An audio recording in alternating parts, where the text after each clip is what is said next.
Hey guys, welcome back to the channel, and today when I checked my Venus flytraps in my bug garden, I finally noticed that I got some seeds, the seed pods. This is one of the seed pods here. But when they're ready and ripe, they'll split open and you'll see the shiny black seeds inside. And I just shook them out inside this bowl, this paper bowl there, and I'm gonna spread them out in this here.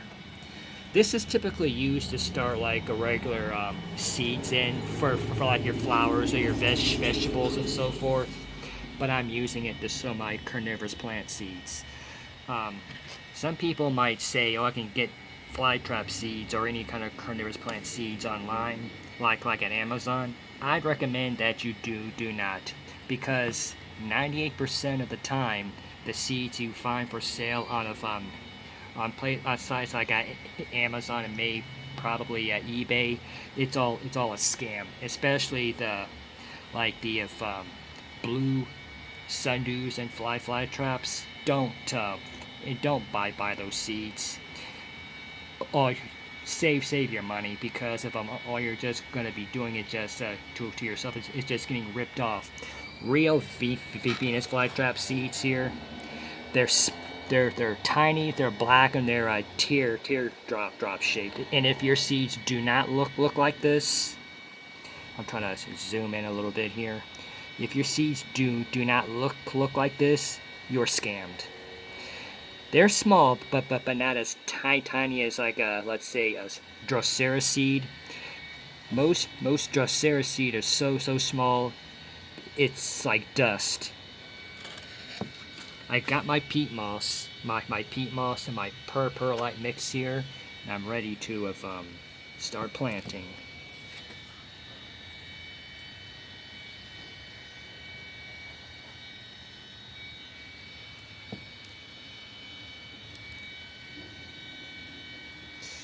You don't want to, when you're planting flytrap seeds, you don't want to bury them too deep into the soil. You don't want to smother them. It's not like you're planting a regular garden petunias.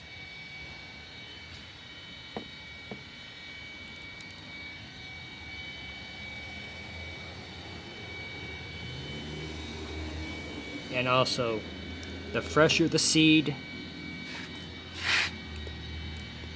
helps too. The fresher the seed, the more likely they're going to germinate for you.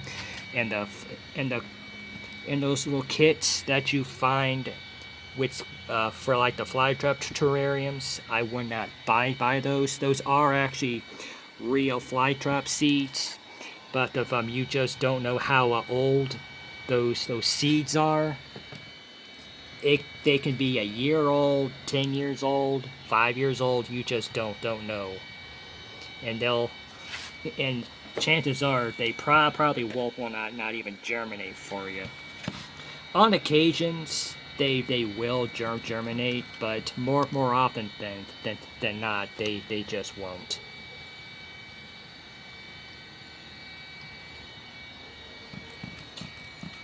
And a fact about fly traps is that out of all the North American carnivores, the Venus flytraps are the only ones that you do not need a cold stratification for. Well, what that simply means is that you got to give the seeds about like a month's rest, like if in your refrigerator.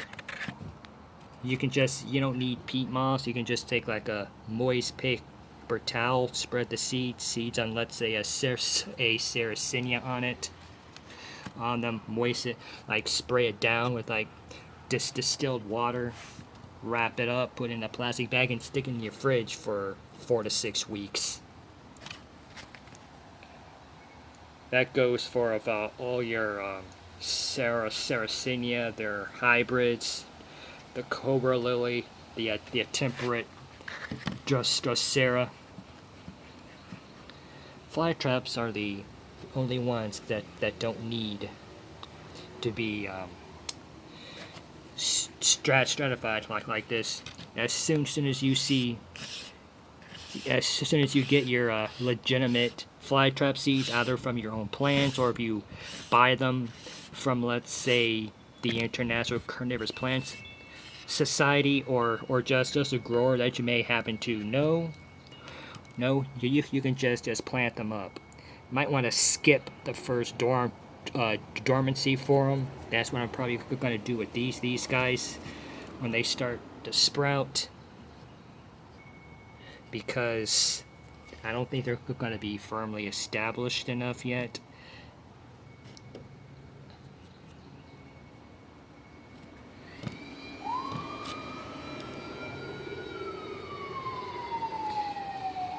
And I failed on my flower stalk propagations too. If some of you might be worrying about, if you're wondering about that too, you win a few, you lose a few. It's not the end of the world.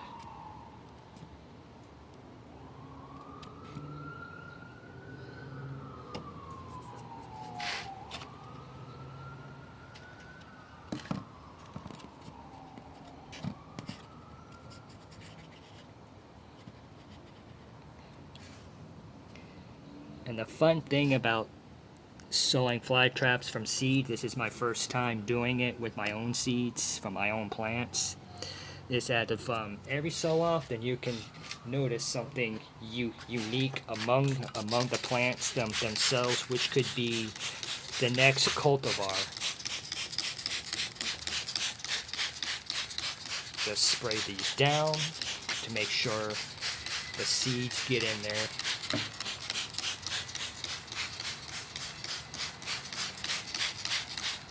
I have to fill this thing.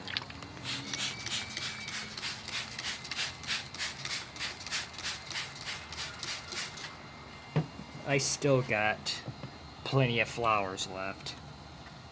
Get rid of those. I don't need those anymore.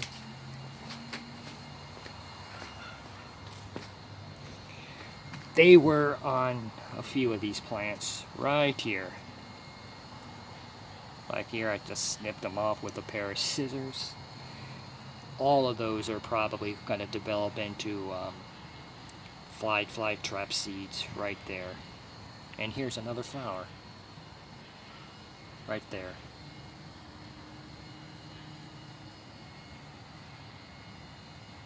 And I got some more over here.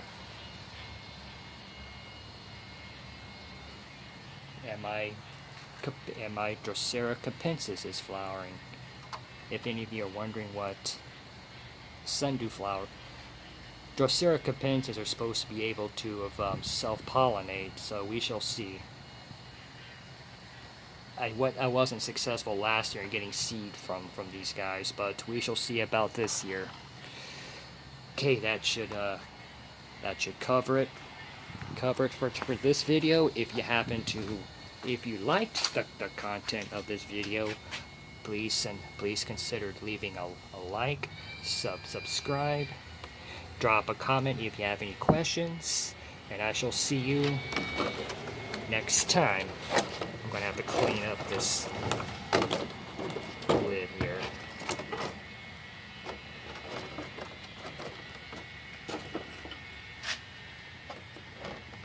Put that there to hopefully keep the lid on.